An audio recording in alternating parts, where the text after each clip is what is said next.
नमस्कार दोस्तों। एडल्ट फिल्में यानी अश्लील कंटेंट मतलब तो आप समझ ही गए होंगे। कभी सोचा है कि वो आपके दिमाग के साथ क्या करती हैं? क्या आपको पता है कि आपकी क्षणिक आनंद की कीमत पूरा शरीर चुकाता है? वैसी फिल्में आपके दिमाग को बदल देती हैं, नुकसान पहुंचाती हैं। ज़्यादा देखने से स्वस्थ मानसिकता प्रभावित होती है। इसी को ध्यान में रखते हुए हमारी केंद्र सरकार ने 18 OTT प्लेटफॉर्म्स पर बैन लगा दिया है। इसके साथ 19 वेबसाइट्स, 10 ऐप्स और 57 सोशल मीडिया हैंडल्स भी ब्लॉक कर दिए हैं। सरकार के मुताबिक ये सभी प्लेटफॉर्म्स एंटरटेनमेंट के नाम पर अश्लील और आपत्तिजनक कंटेंट दिखा रहे थे। सरकार के इस सख्त कदम से देश में एक बार फिर से OTT और इस पर प्रसारित किए जाने वाले कंटेंट को लेकर बहस छिड़ गई है। आज की वीडियो में हम आपको बताएंगे कि OTT पर एडल्ट कंटेंट का यह जाल किस तरह फैला है। साथ ही बताएंगे कि OTT प्लेटफॉर्म्स की मॉनिटरिंग कैसे की जाती है। इस वक्त देश में कुल 57 OTT प्लेटफॉर्म्स हैं। हालांकि इसके अलावा देश में कई ऐसे छोटे मोटे प्लेटफॉर्म्स हैं जिनका पता लगाने का कोई तरीका भी नहीं है। ये प्लेटफॉर्म्स क्या दिखाते हैं यह तभी सुर्खियों में आता है जब इससे जुड़ी कोई शिकायत दर्ज होती है। साल 2016 से 2020 के दौरान OTT पर पोर्नोग्राफी यानी अश्लील कंटेंट फैलाने के मामले 1200% से ज़्यादा बढ़े।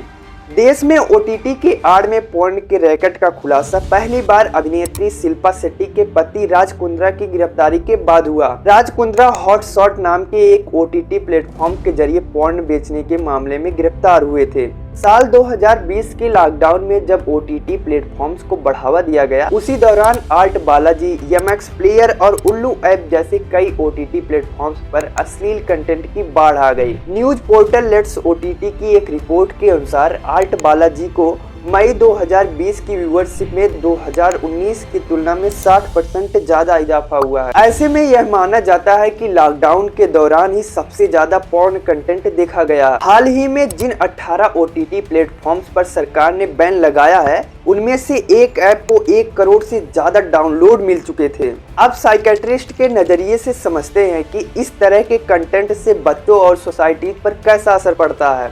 इस बारे में साइकेट्रिक डॉक्टर प्रीतेश गौतम का कहना है कि वेब सीरीज और OTT पर जिस तरह का अश्लील कंटेंट पेश किया जा रहा है, उससे बच्चों और यूजर्स पर 3 नेगेटिव असर पड़ते हैं। साइंटिफिक रूप से बोलूं तो एक वर्चुअल ऑटिज्म के चांसेस बढ़ रहे हैं बच्चों में। दूसरा उसमें इम्पल्सिवनेस बढ़ रही है और इनअटेंटिवनेस बढ़ रही है और कंपल्सिवनेस आ रही है। कंपल्सिवनेस यानी आप देखोगे आजकल के बच्चों में धैर्य नहीं है, पेशेंस नहीं है जी। उनको हर चीज अब भी चाहिए, अभी चाहिए, क्योंकि उनको सब चीजें इजी टू सर्व है, सामने दिख रही है, सामने हो रहा है। यार वो तो बुगाटी से वो ये वाली कार से घूम रहे हैं, तो आप भी हमें वो वाली कार दो। तो इसको ग्लैमराइज कर दिया, तो ग्लैमर जितना ज्यादा मिलेगा तो बच्चे उसकी तरफ एडिक्ट ज्यादा होंगे। तो ये है। और अडल्ट में चेंजेस आ रहे हैं, उसमें उनके सोशल रिलेशनशिप यानी फैमिली वाइफ के साथ संबंध भी बिगड़ रहे हैं। तो बाकी एक्स्ट्रामैरिटल अफेयर एक दूसरी चीज बोलना चाह रहा हूँ। सोसाइटी में इन लोगों ने उसको ग्लोरीफाई किया है कि एक्स्ट्रामैरिटल अफेयर रखना आम चीज है, हर वेब सीरीज में आप देखेंगे। तो उसके कारण जो सोशल मोरल वैल्यूज है इंडिया की, वो भी डाउन होती है, डिटोरिएट होती है। अब जानिए कैसे शुरू हुआ OTT पर रेगुलेशंस। शुरुआत में OTT के कंटेंट पर कोई रूल्स और रेगुलेशंस नहीं थे और ऐसे में प्लेटफॉर्म पर न्यूडिटी और वल्गैरिटी दिखाने के आरोप लगे। इससे बचने के लिए नेटफ्लिक्स, डिज्नी प्लस, हॉटस्टार और ऊट जैसे कई बड़े 15 OTT प्लेटफॉर्म्स ने मिलकर कंटेंट रेगुलेशन के लिए साल 2020 में सेल्फ रेगुलेशन कोड बनाया।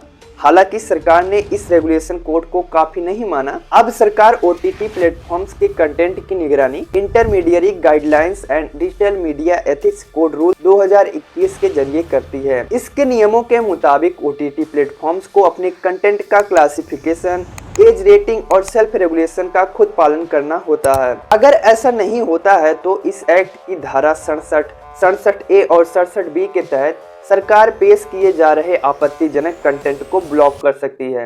अंत में आज मैं आपसे सब्सक्राइब करने को नहीं कहूँगा, बस इतना ही कहूँगा।